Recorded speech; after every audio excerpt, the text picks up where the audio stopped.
ziarah kubur ni sunnah Nabi SAW. Jadi kalau kita nak ziarah kubur, kita kena adab pergi ke kubur. Niat kita, itu yang pertama. Sebab hadis Nabi kata apa? Segala perbuatan, perlakuan anak Adam bermula daripada niat. Niat kita apa nak ziarah kubur? Pertama, zikrul maut. Ingat ya. Kata Nabi, antara orang yang bijak, orang yang cerdik, orang yang ingat ya. Ada hadis Nabi SAW. Nabi pergi ziarah kubur dengan sahabat Nabi. Ketika Nabi pergi, Nabi terdengar, Nabi dengar suara orang menjerit kena azab dalam kubur. Ini hadis ni sahih. Lalu Rasulullah ambil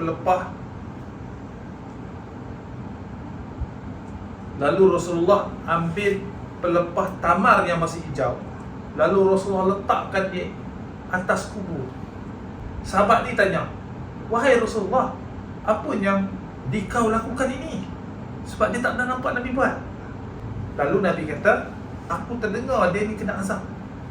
Jadi aku letakkan pelepah tamar ni hijau ni supaya mudah-mudahan selagi masih hijaunya pelepah tamar ini, selagi itulah ahli kubur ini diringankan azabnya oleh Allah SWT.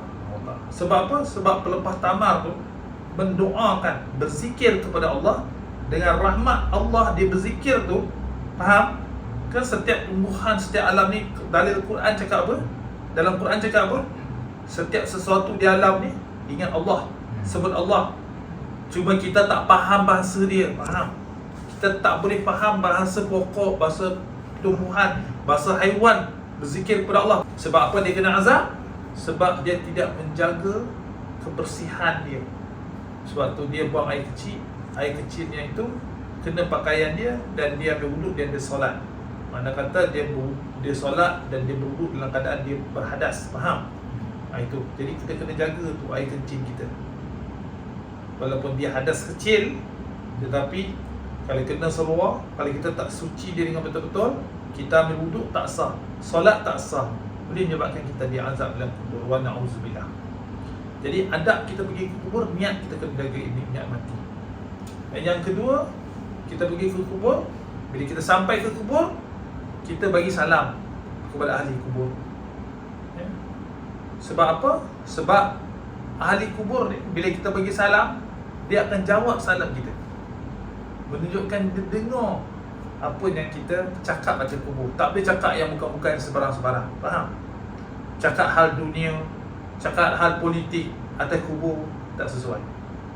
Cakap tentang Allah, tentang dakwah, tentang ingat mati, tentang Nabi, tentang kebaikan ahli kubur, tak perlu.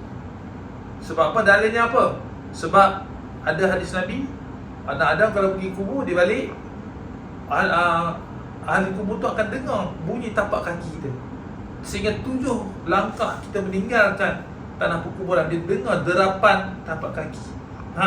Itu status hadis tu sahih. Jadi dia boleh dengar. Kita bagi salam dia, "Assalamualaikum wahai ahli kubur." Dia boleh jawab, "Waalaikumsalam." Nampak? Dia boleh dengar. Dan dia boleh cam kita datang ke kubur. Dia boleh cam kita. Inilah Busri, anak aku. Sebab tu Wahabiul, minta maaf, Wahabi, dia kenapa dia suka kata kuburiyun, sembah kubur? Dia nak merujuk kepada satu puak yang mungkin dia tak ikut sunnah, tapi dia nak membakar sampah. Semua orang pergi ke kubur tu, semua sembah kubur, puja kubur. Kan silap kan? Dari segi ilmu mantik salah. Budak Melayu itu pencuri, tapi bukanlah semua orang Melayu itu pencuri. Faham? Itu falasi. Kalau kita kata seorang budak Melayu, seorang pemuda Melayu mencuri, betul lah, seorang dia saja mencuri. Tapi kalau kita kata justru itu semua pemuda Melayu mencuri, salah tak? Salah. Itu dalam ilmu mantik nama dia falasi. Falasi itu apa? Saya menipu. Hujah yang menipu. Faham? Falasi ni banyak orang politik pakai. Orang pergi ke kubur, orang itu pergi ke kubur sebab dia puja kubur, Al-Kuburiyun. Tapi justru itu, dia buat kesimpulan justru itu semua orang pergi ke kubur puja kubur. Betul tak kata itu? Salah lah. Tak semestinya semua orang pergi ke kubur tu semua kubur. Jadi adab yang seterusnya waktu itu kubur, kita bagi salam, kita duduk elok-elok, kita doakan dia. Kita doakan dia. Sebab kita kiaskan dengan hadis Nabi, terputus anak Adam ni melainkan 3 perkara. Doa anak yang soleh. Ustaz nak doa tak seminggu pergi kubur, Ustaz kat rumah boleh? Ya betul. Tapi pergi ke kubur, datang ke kubur itu pernah dibuat oleh Nabi Muhammad sallallahu alaihi wasallam, memberi syafaat kepada ahli kubur. Sewaktu dia kena azab, Nabi dengar dia kena azab tadi kan saya dah sebut tadi, dia letak pelepah yang hijau tu kan, itu sunnah Nabi sallallahu alaihi wasallam. Sebab itulah orang Melayu kita dia tanam pokok. Faham? Tanah harap mana senang nak jumpa pokok mah. Nak tanam pokok kurma betul nak tumbuh atas pokok tu.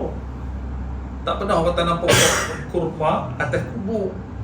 Orang tanam pokok kurma tepi lembah yang ada sungai. Dia tak subur macam kita. Kita mana-mana boleh subur, tanah gambut, hujan sepanjang tahun. You fikir logik lah, betul tak? Jadi kita ambil kita kias. Kias ni kaedah ulama Al-Sunnah wal Jamaah. Tanam pokok yang menaungi kubur tu, insya-Allah pokok tu mendoakan ahli kubur tu dengan izin Allah.